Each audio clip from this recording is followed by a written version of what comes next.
Welcome to Issues and Answers with your host Diane Kinderwater. Issues and Answers is presented as a public service to inform, educate, and better the lives of New Mexicans. And now, Issues and Answers with your host Diane Kinderwater. I don't have to tell you, you know it. It's election time here in New Mexico and across the entire nation. We know we're voting for President of the United States.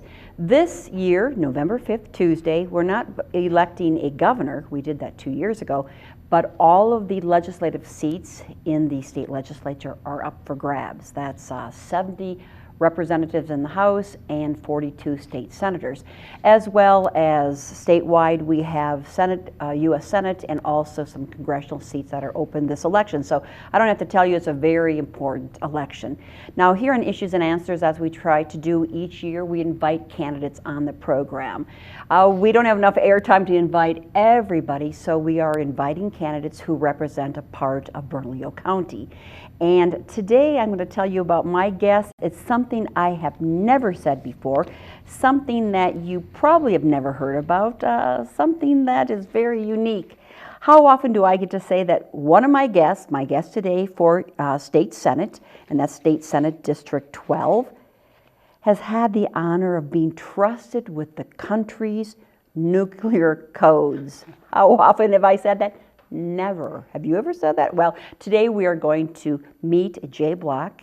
He has been a Sandoval County Commissioner. He has had that honor, and we're going to talk about his experience, not just with those nuclear codes, but as a Sandoval County Commissioner, and why he would like to be state senator representing District 12. So please stay with us as we meet Jay Block right after this. Again, how often do we get to say that someone has had the honor of having the nuclear codes? Jay Block, you've had that honor. And you've had a lot of other honors as well. Well, Diane, thank you again for having me. It's so good to see you. And yes, it was an incredible honor and a huge responsibility for a young officer to pull nuclear alert for the country as a Minuteman III launch officer, as we called it in the Air Force, a missileer, when you're sitting down for a few years on missile crew in North Dakota, Montana, or out of F.E. Warren Air Force Base in Wyoming, across Colorado and Nebraska as well. We have right now men and women are sitting underground on alert for the country, and I was honored to do that job, and what a responsibility. What a tremendous responsibility. Again, thank you on behalf of everybody here at KCHF TV and our viewers. Thank you for your service, something that's held very high regard at this station and with our viewers. And of course, not just having those codes, but you actually served in Afghanistan as well. I did. Actual combat. Or actually in a combat zone. Yeah, I mean, it was a lot of time on the road over there. Probably the best. Dangerous roads. It was a little bit dangerous. Yeah, I thought kind of growing up, driving into Boston was the most dangerous thing I did in my life growing up. But being over there in Afghanistan, in the Kabul area, on the road a lot, it changes you in the things that you see. But some of the most incredible things I ever got to do was organize and lead many humanitarian missions there in the Kabul area at orphanages and refugee camps, and that's been near and dear to my heart. You've had a lot of service since you're out of high school. Tremendous service, Jay Block, and now you want to continue that service with Senate District 12. And well, it started actually when I retired in 2016 as a lieutenant colonel in the Air Force. It started to, I wanted to continue to serve the community in some respect, and I thought, what better job to go into where everybody loves you than politics? So I decided to run for office, and I won. Have you felt that love? I felt the love a lot. Yeah, absolutely. It's been a. I was joking, but you actually have had. Are you joking or not joking? Yes and no. Okay. I tell people the best job I ever had in the Air Force was being a commander. But being a county commissioner now for almost 8 years, it's been an incredible job, and the impact that we've had on the county in positive ways is something I'll take with me for the rest of my life, especially being able to help people with drug and alcohol abuse. That's been near and dear to my heart. Just helping the small businesses and the infrastructure. And we're going to talk about specifics about your service. 2 terms, first Republican elected In that district. In that district Yeah. for the county commission, and we're going to talk about your successes there. But I just want our viewers to know where District 12 is in the state. And we know that Senator Ortiz-Pino, who was on our guest many times on this program, used to represent District 12, but that was in a different area, but they did redistricting. So please tell our viewers, and you're the Republican candidate from District 12, where that district is now. So Senator Ortiz-Pino had that district for about 20 years, and it was pretty close to where we're actually sitting right now.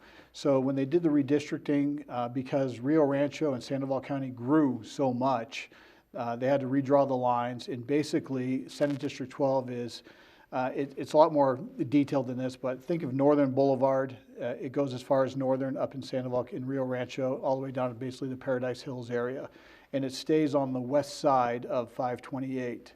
So it's a, area-wise, there's some really big Senate districts out there in the rural areas, but this is, you know, an urban. So name kind of the neighborhoods, Paradise Hills? So Paradise Hills, Cabazon, Los Diamantes, you know, part of Enchanted Hills, all that area right there. It's just, it's growing tremendously, especially up in Rio Rancho, and that's one of the reasons why now Rio Rancho will probably have a second senator. And that, well, it's going to have a second senator. I will win, absolutely. You or your opponent will be winning that seat. Well, he's in Albuquerque, yeah, and that's fine. But 2/3 of the district is in Rio Rancho. About 1/3 of it is in Albuquerque, but it's still important to represent Bernalillo County and Sandoval County up in Santa Fe. So voters may be surprised when they go to the polls to know that they are now in District 12. That's what they need to pay attention to. You know, a lot of people didn't know that. It's funny you mentioned that, because when we went door to door and started talking to voters, they're like, I thought so-and-so was my senator, my state rep. I'm like, no, we redrew all the lines from our 3 congressional districts all the way down to our state senate, state rep, and by the way, county commission districts as well.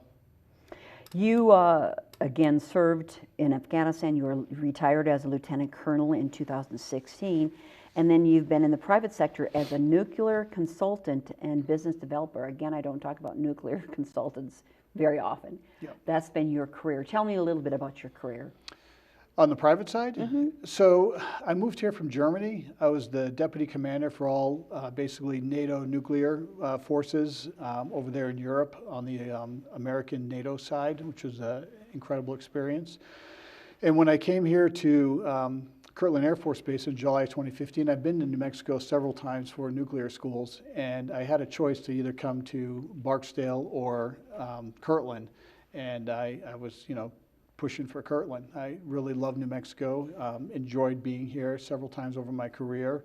So I called some friends up in private industry. I said, hey, I'm coming out to Kirtland Air Force Base. I owe the Air Force a year, and I'd like to see what's out there for employment-wise, because I wanted to stay in the nuclear business. And I ended up getting hired with a firm and started off kind of doing a lot of nuclear consulting for some of our clients. And what does that mean, nuclear consultant? What do you do? You said you want to stay in that business. What is that business, Well, J-Block? we will help the Air Force or Department of Defense, Department of Energy clients on different issues in the nuclear enterprise. When I say nuclear enterprise, I'm talking about the Air Force nuclear enterprise. We've gone through a lot of reinvigoration over years in the nuclear enterprise based on some things that have happened that weren't good. So when you start reorganizing, your weapon systems are older, you're trying to field new weapon systems, you are helping the government with getting those weapon systems online or sustaining and life extensioning those weapon systems with new capabilities, or try to, what we call SLEP, Service Life Extension Program, like Minuteman III, for instance. I was a Minuteman III guy. That missile system came on in 1970, and here we are now, 54 years later, we're still operating it when we're only looking at operating that for about 10 to 15 years. Mm-hmm. So I've been involved with the Minuteman III system as an officer for years on the operations, maintenance, and acquisition side, and now as a consultant contractor as well. So it's really exciting. And you're still working in that field? I am, absolutely. As well as serving as the Sandoval County Commissioner? I am, as well as being a husband and a father, as well as also running for Senate District 12. Okay. So a little busy. Quite, and thank you so much for taking time to be on this Absolutely. program. What are you most proud of with your successes in Sandoval County? You know, there's a few things. when I think about it and I look at, I sponsored and passed an ethics ordinance, which I thought was important. We never had that. We've worked with Intel to create hundreds of new jobs in Intel. Have had our commission, Republicans and Democrats have come together and supported our first responders. We have seen crime decrease in Sandoval County, which is huge. We've really beefed up our fire department, especially in the rural areas, which helps with ISO insurance rates there. We've started a brand new animal shelter. It was just awful what was going on before, and we've done that. We have started the first time ever an economic development fund that has expanded small businesses in Sandoval County and actually brought businesses to Sandoval County from Albuquerque. One of the things that we believe firmly as Republicans and Democrats is the rural areas are dying. And we were able to basically get two companies, manufacturing companies from Albuquerque and come to Sandoval County, specifically Algodones, which is huge. We're trying to really revitalize the rural communities because across not just New Mexico, but across the country, they're really dying. And your term as a Sandoval County Commissioner ends as well? In December. In December, and you're running for state senate? Yep. Where can people find more information about you? So they can go to blockforsenate.com. Please send us a message there, and you can also call my campaign manager, TJ. His number's on there. I see a list of things that we're going to discuss. What's important to you in this Senate race? Well, representing Sandoval County, Bernalillo County. Yeah. I mean, I've got your list here, but let me hear it from you. Well, there's a lot of things. Number one, it's substance abuse is huge. All the drugs that are coming over from the border, the human trafficking, the drug trafficking, the crime. We have to do something about crime. We are the 20th most dangerous city in the world here in Albuquerque. And I really appreciate the governor. She came up to Sandoval County and gave us compliments of what we're doing in Sandoval County to reduce crime. So she's recognizing what we've done as Republicans to really turn Sandoval County around. We need to, first of all, we need to have bail. We got to hold criminals accountable. We need qualified immunity back for our police officers.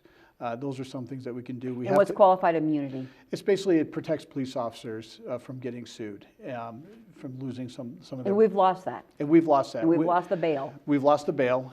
But the thing with police officers, especially in Albuquerque, is when you talk to them, and I've had police endorsements many times running for commissioner, governor, and now state senate, a lot of them are telling us, hey, listen, we don't feel the leadership has our back.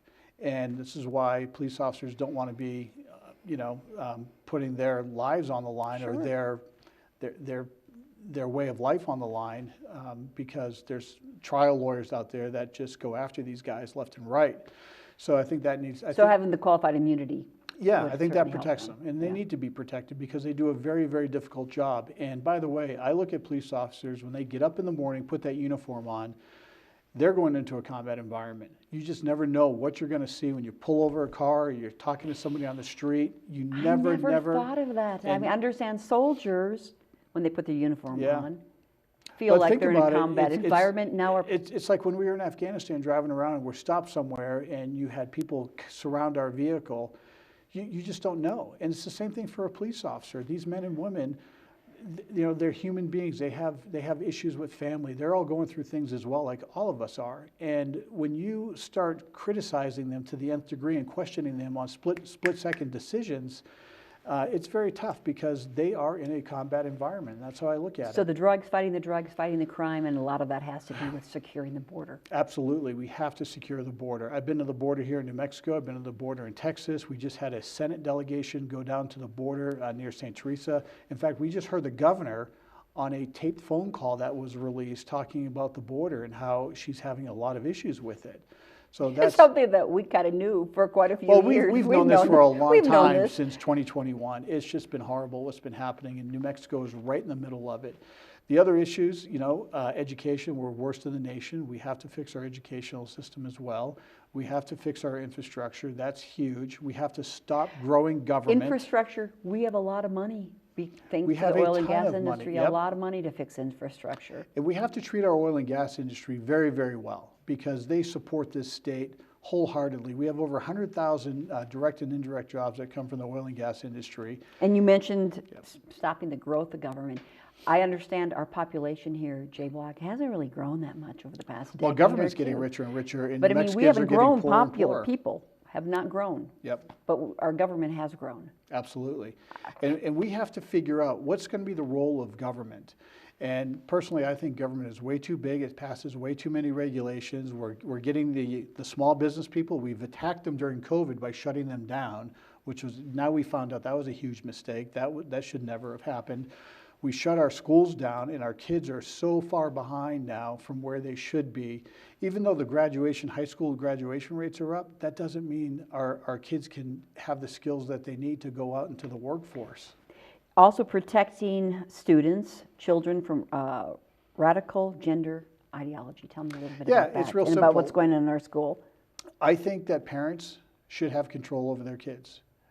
Should make the decisions with their kids. I don't think the school districts and the school administrators and the bureaucrats in the school system should be hiding information from the parents. We need a parents' bill of rights and definitely transparency when it comes to parents, because I believe parents know what's best for their kids versus school bureaucrats. And let's talk a little bit about taxes. Yeah, so reducing taxes, limiting taxes. Well, if you look at our neighbors, our competitors of Colorado, Texas, Utah, Oklahoma, Arizona, they're beating us in everything. And none of them have this ridiculous gross receipts tax that we do. There's a guy named Jason Harper who's a state rep and tried to get rid of this, and really did a phenomenal job pushing tax reform. And that's something I want to carry forward, because that's just another tax that gets built up and passed on to the consumer, or the business has to eat it, and it's just it's not good for growing the business. Do we have the pyramiding still, Jay? We do. We hear about it every legislative session. Haven't we reduced that yet? Maybe not. I would like to see state income tax eliminated here. I think that would be really good. We have all these huge surpluses.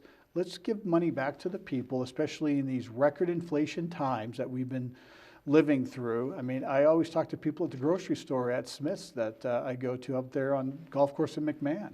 And people are very, very upset over how much gas is and how much food is. I mean, they're deciding. Carton of eggs, unbelievable. Unbelievable. Yeah. Gallon of milk, unbelievable. Yeah, we could go on and on. So I was thinking of regarding inflation, legislature does have an impact on it by giving the money back. I mean, there is a great impact our state legislature has, because you think, who really has control of this inflation? I'm always thinking maybe the U.S. government, but by giving money back, by reducing our state taxes, we could help a little bit. Yeah. The price might still be the same of the product, but the taxation doesn't have to be so high. Well, inflation is a man-made issue. We did this to ourselves. The really geniuses in Washington, D.C. with these awful economic policies have really screwed the lower and middle class New Mexicans more than anybody.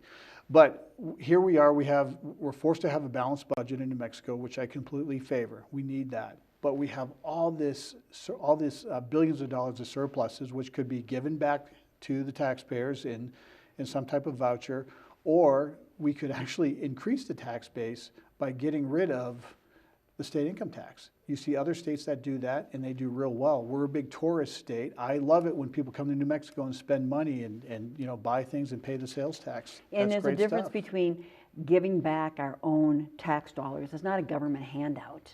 No. It's not someone else's money. It's our money that we Yep. paid in taxes that you're suggesting. Well, it's like what given President back. Trump has just talked about with service workers keeping their tips and not their tips not getting taxed. I favor that. Social Security at the federal and state level not getting taxed. I favor that. We've started that here in New Mexico with veteran pensions and Social Security tax, but we have to make it a blanket for everybody where they're not paying state taxes on that.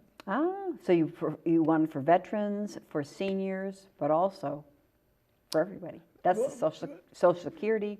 Well, I believe, Diane, you probably know your finances better than me in government. I think you could probably spend your money wiser than me in government.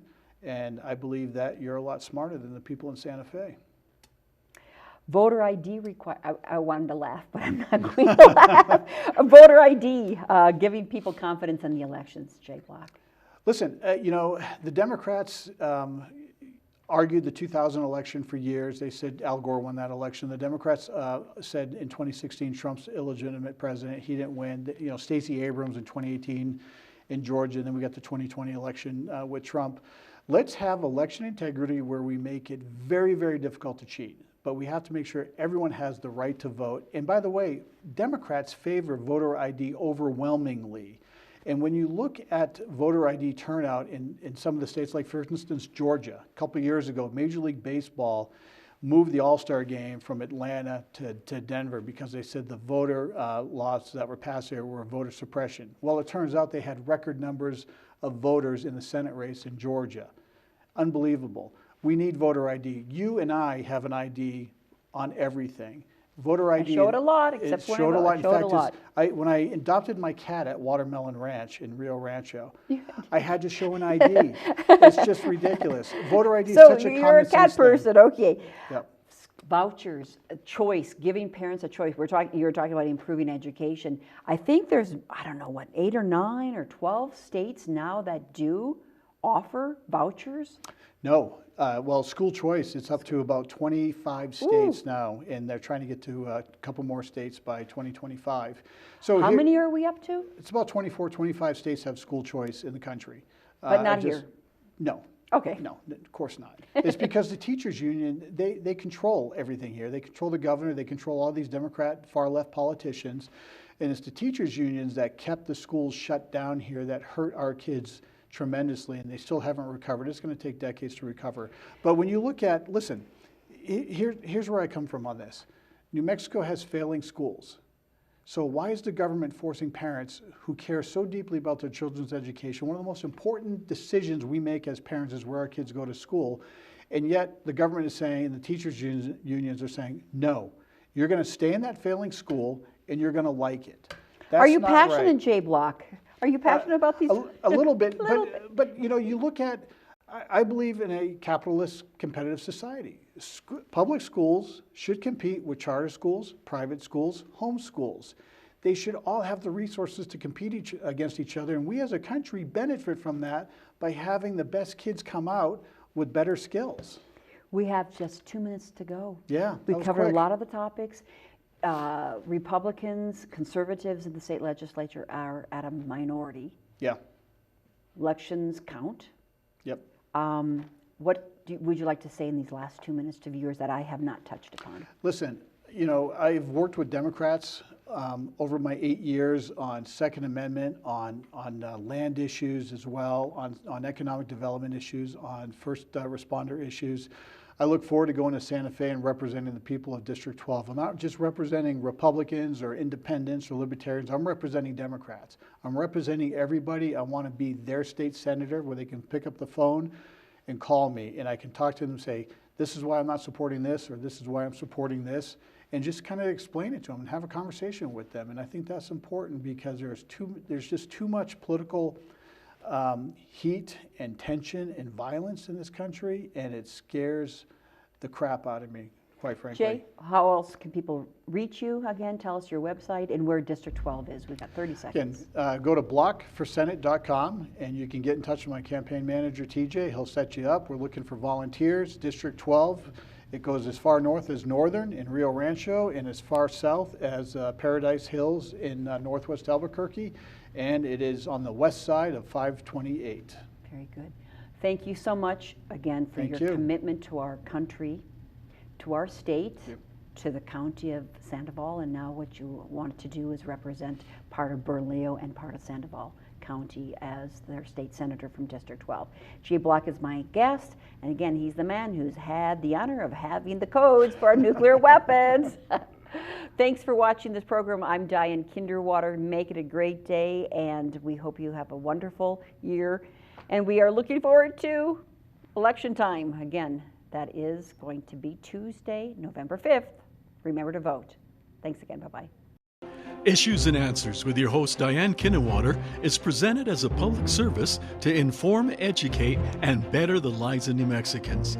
To comment on today's program or to purchase a copy of any Issues and Answers program, visit sunbroadcasting.org or call us at 505-345-1991.